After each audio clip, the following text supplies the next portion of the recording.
Hello and welcome to the analysis of the Hindu newspaper dated December 31st, 2022. In this video, we are going to talk about two important newspaper articles. And these articles are going to be very important, very significant for the civil services examination. So do watch this video till the end and let's start our day with the first important newspaper article. Now, this particular newspaper article talks about pension schemes, right? Old pension scheme and the new pension scheme. Now, this article becomes important for the GS paper 2, that is government policies and interventions for development in various sectors and issues arising out of their design and implementation. We will first understand the context of this particular newspaper article, then we will understand the new pension scheme, and then we will understand the old pension scheme, then we will compare both of these schemes. So let's first understand the context of this particular newspaper article. Now, the Chhattisgarh government on Friday said that it would give government employees the options to choose between the old pension scheme and the new pension scheme. And who are the government employees who are going to choose? All the officials who have joined the services between November 1st, 2004 and March 31st, 2022. And all the employees who have been employed or joined the service after April 1, 2022 will be covered under the old pension scheme. Now it becomes very important for us that we need to analyze what is old pension scheme, right? But before that, we will analyze the national pension scheme, right? So now national pension scheme was introduced by the central government in 2004, and in 2018-19 it was streamlined. The NPS, that is the national pension scheme, was streamlined and it was made more attractive, and the union government or the union cabinet approved changes in the scheme to benefit central government employees covered under the NPS. And NPS was launched as a way for government to get rid of the pension liabilities because there was an increasing amount of debt with the government of the pensions, right? Now, according to a news report that cited research from the early 2000s articles, now India's pension debt was reaching uncontrollable levels, and this led to the introduction of the National Pension Scheme. And on introduction of the National Pension Scheme, the Central Civil Services Pension Rules 1972 was also amended, right? Because all of the employees are part of the central government. That is why you have to change the Central Civil Services Pension Rules of 1972. Now, the NPS allows the subscribers or government employees to decide where they want to invest their money by contributing regularly in the pension account throughout their career, right? It is donated to what, or it is given to what, EPF's accounts, and after the retirement they can withdraw a part of the pension amount in not EPF account, they can contribute to the national pension scheme, and after the retirement they can withdraw a part of the pension amount in lump sum and use the rest to buy an annuity for a regular income, right? So this is basically the national pension scheme, and the implementing authority is basically PFRDA, which regulates the national pension scheme in the country. And the National Pension System Trust, established by the PFRDA, is the registered owner of all the assets under the NPS. Now let's talk about the features of this particular NPS. So all citizens models of the NPS allows all citizens of India, including NRIs aged between 18 to 70 years, to join the NPS. And it is basically a participatory scheme where employees can contribute to their pension corpus from their salaries with matching contributions from the government. So government is also going to invest in this particular scheme, and the employees are also going to invest, right? And these funds or this particular money is invested in the market by the pension fund managers, right? Now in 2019, the finance ministry said the central government employees have the option of selecting the pension funds and the investment patterns. Now this becomes very important, but the main problem is that the system is very complicated in the website. It needs to be streamlined, right?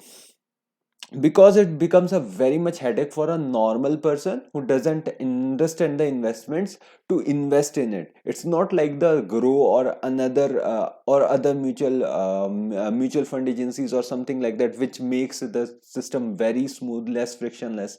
It's less it's with the friction, but it is a good scheme, right? National pension scheme. And at retirement, they can withdraw 60% of the corpus, which is tax free, and the retaining 40% is invested in annuities, which is taxed. And even private individuals can opt for the scheme. Now, this particular scheme is good or not, that is up to you, right? And we have no right to decide that. Let the other people who are highly educated in it, who have expertise in it, let them decide whether this national pension scheme is good or not.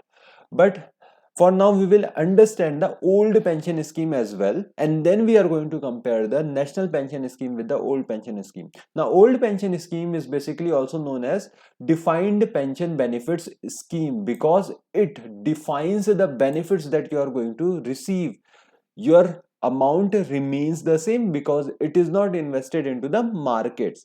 So this is defined pension benefit scheme, or the old pension scheme.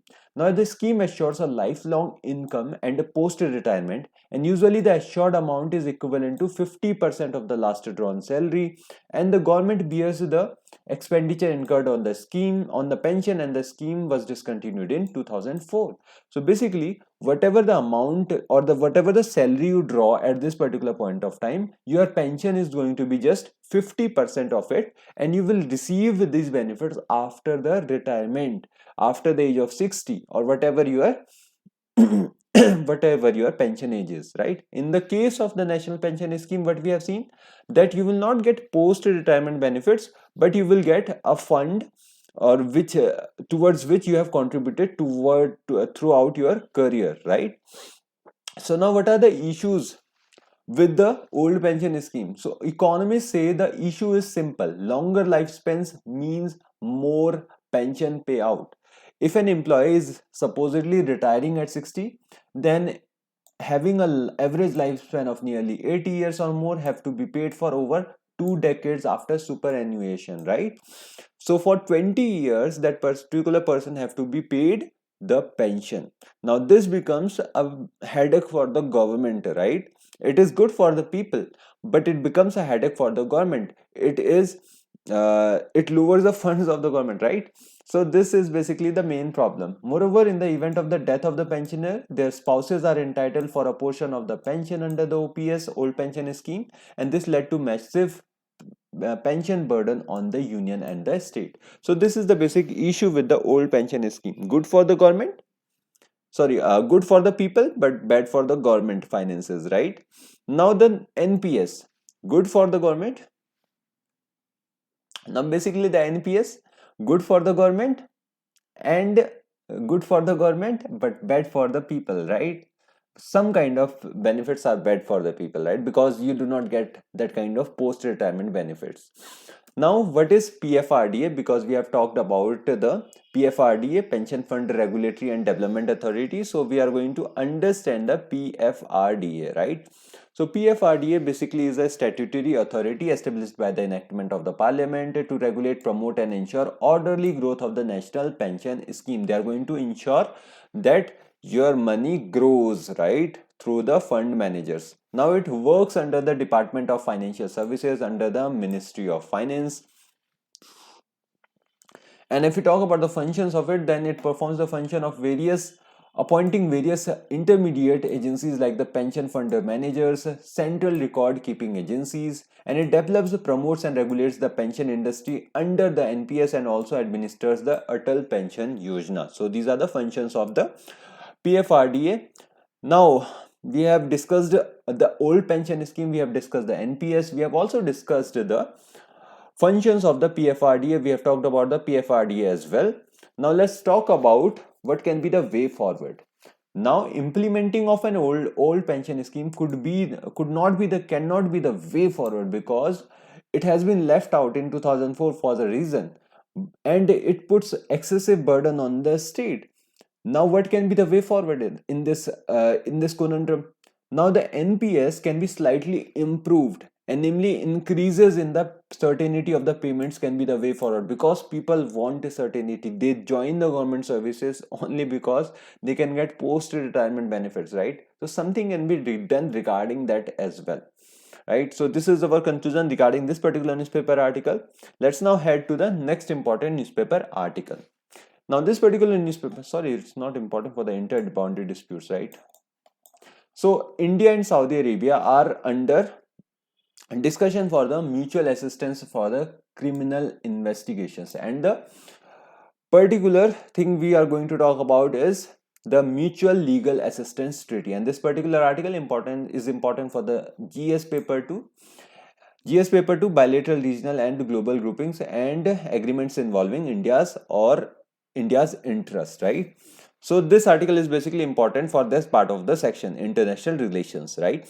So India and Saudi Arabia are in talks to sign a mutual legal assistance treaty to obtain formal assistance for each other in investigations related to the criminal cases. So what happens in the case when there is no mutual legal assistance treaty, or there is no treaty between the two governments in the cases of the criminal investigations? Then quid pro quo happens. But if you have mutual legal assistance treaty in place, then you need not to get into those cases, and instead of that you can just say that this is what we have signed for. So give us all the criminal records of all the people that are in your custody which directly relate to our state. Now Saudi Arabia is only among a dozen other countries that does not have either a MLAT or any other bilateral agreement with India to facilitate such investigations. And India has so far signed MLATs with 45 countries and is also in talks to finalize MLATs with Italy and Germany, right?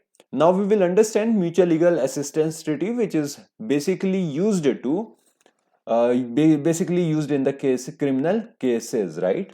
So MLAT is basically in criminal matters are the bilateral treaties entered between the countries for providing international cooperation and assistance, and those agreements allow for the exchange of evidence and information in criminal and related matters between the signing countries. If you do not have MLAT, what happens? Quid pro quo happens, and some of the evidence you do not get, some of the information regarding the criminal matters you do not get, and MLAT solves that particular problem, right? So what are the benefits of the treaty? First one is investigation and prosecution of the crime. So it will enhance effectiveness of both the countries in investigation and prosecution of the crime through cooperation and mutual legal assistance in criminal matters. Apart from it, the second benefit is transnational crime and its linkages to the terrorism, because the crime is sometimes transnational, that is, it moves between the nationals, and signing of MLATs solves that particular problem. So it will provide a broad legal framework for bilateral cooperation with it's Saudi Arabia in investigation and prosecution of crime, as well as in tracing, restraint and confiscation of proceeds and instruments of crime, as well as the funds meant to finance terrorist acts. So there is going to be a check on the finance terrorist as well. And apart from it, we can gain better inputs. So it will be instrumental in gaining better inputs and insights in the modus operandi of organized criminals and terrorists. And these in turn can be used to fine-tune policy decisions in the field of internal security as well. Right, so these are benefits of the treaty. Let's now talk about the nodal agency or the concerning agency in this regard. So Ministry of Home Affairs is the nodal ministry and the central authority for the seeking and providing mutual legal assistance in the criminal law matters. Then there is also involvement of Ministry of External Affairs, because all of the requests are routed through the diplomatic channels by these ministries, right? So these are the nodal agencies: Ministry of Home Affairs and the Ministry of External Affairs. Let's now talk about the legal basis of it. So section 105 of the Criminal Procedure Code, that is CRPC, speaks of reciprocal arrangements. Now if you establish the reciprocal arrangements, it streamlines the process of justice delivery, right?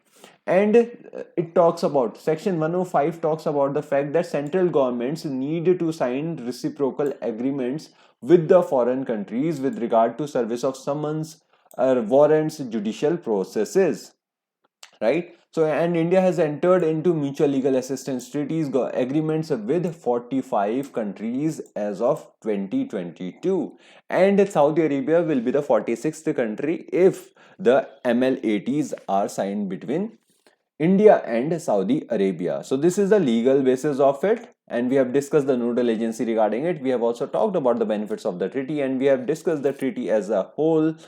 and India and Saudi Arabia are going to sign the MLATs. That also we have discussed. So this is it regarding this particular newspaper article, and this is it for the day.